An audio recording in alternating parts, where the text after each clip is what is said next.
Well guys, this is a special one. Rome Remastered has brought you many a good overhaul mod, but this is something quite unheard of, even for me. You see, long ago, there was a mod for the original Rome Total War. Now since I never heard about this until now, it kind of vanished.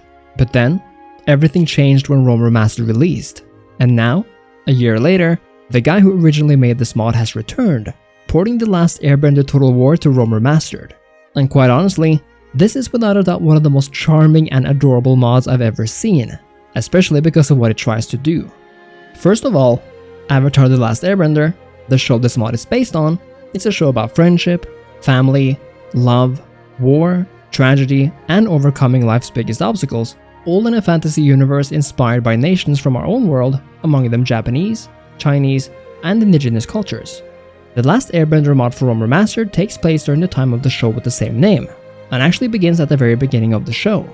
Before you begin though, you can choose between any of the major nations in this universe, from the imperialistic Fire Nation hellbent on world domination, to the trusty Earth Kingdom, and the various water tribes at either side of the poles. As you might be able to tell, each of these nations follow a different element which is integral to who they are as people. You see, each of these nations can bend, meaning control, their own respective elements, and this sets the foundation for who they are as civilizations and warriors. The campaign map has been completely overhauled, and Europe and Asia have been exchanged for the world of the Avatar, and even though there's no otherworldly spirit realm, the world has been recreated surprisingly well here. The Fire Nation is island-based, their capital located far to the west, yet their settlements can be found all over the world, with varying degrees of public order. This symbolizes their expansionist ethos, and even though you'll have to build most of their armies by yourself, you'll soon be able to invade the other nations. The Earth Kingdom by comparison is massive, but centered in only one main location on the continent. Here, the massive city of Ba Sing Se keeps her population safe with its towering walls, and I really like how the settlement looks unique from up top. There are actually two Earth Kingdoms in the game, the other being Omashu, which is a tiny place compared to the actual Earth Kingdom, but it's nice with the variety.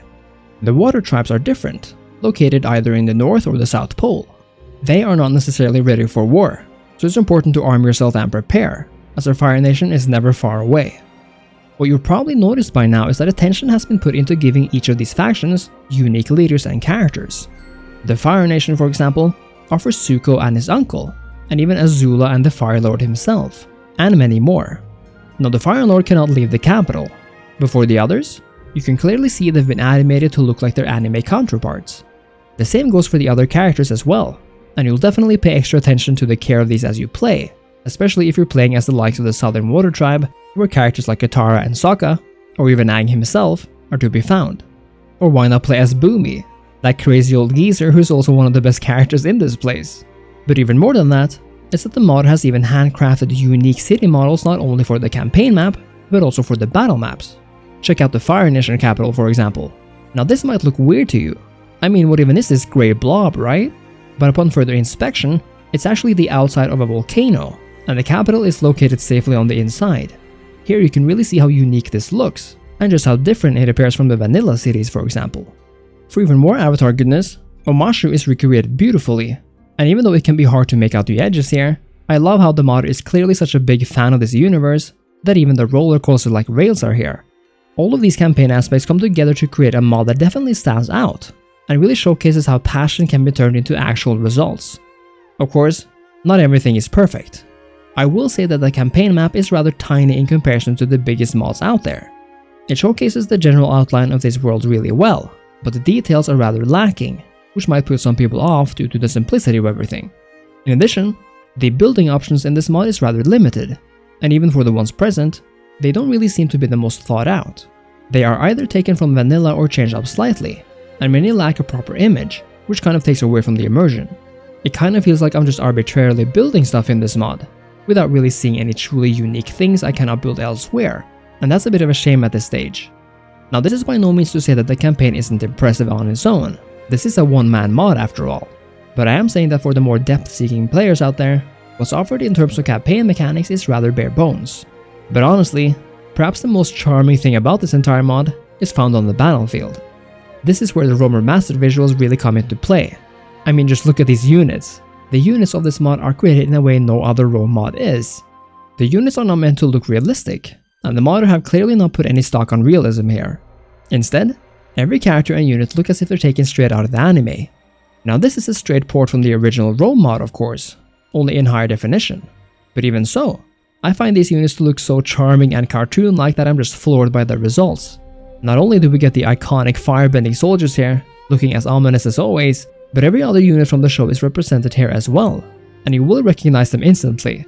The Kyoshi warriors are present, both those carrying swords and the ones with the hand fans. The earthbenders are here too, and so are the waterbenders. We even have the firebending tanks, those massive beasts, and the cavalry of the earthbenders, looking as cartoony as ever. For even more Avatar goodness, the iconic characters are here too, and I love seeing how faithful they have been drawn. Remember, this is after all an almost 20-year-old game we're talking about here, and none of these units have been created specifically for Rome Remastered. They've only been ported. It's also really fun to see how the modder has dealt with actual bending. The firebenders are essentially archers who shoot fire arrows, which is actually really clever if you think about it. But seeing the earthbenders work their magic is when I began laughing, but only in a good way of course.